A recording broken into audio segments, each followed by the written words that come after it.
দুনিয়াতে যত অদ্ভুত অদ্ভুত প্রশ্ন সব আপনি মুসা আলাহিস সাল্লামের মাথা থেকে পাবেন। বিভিন্ন বিষয়ে আল্লাহরে প্রশ্ন করতেন। সাইয়েদনা মুসা আলাহিস সাল্লাম আল্লাহরে বললেন, আল্লাহ আপনি আমার এমন একটা জিকির শিখাইয়া দেন যে জিকিরটার শব্দ আপনি আর আমি ছাড়া কেউ জানবে না।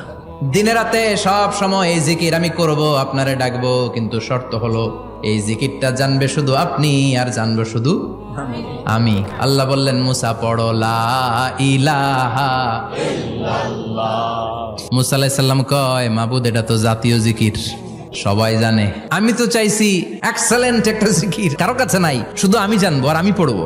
আল্লাহ বললেন, মুসা এই লা ইলাহাকে যদি এক পাল্লায় রেখে দাও, তাম বিশ্ব, 7 আকাশ 7 জমিনটারে তুলে যদি তুমি আরেক পাল্লায় রেখে দাও, লা রাজাহাত কাফাতু লা ইলাহা ইল্লাল্লাহ, মুহূর্তের মধ্যে লা ইলাহার পাল্লা ভারী হয়ে যাবে। ও মুসা, তুমি যতই এক্সক্লুসিভ জিকির চাও, লা ইলাহার চেয়ে দামি জিকির আমার কাছে নাই।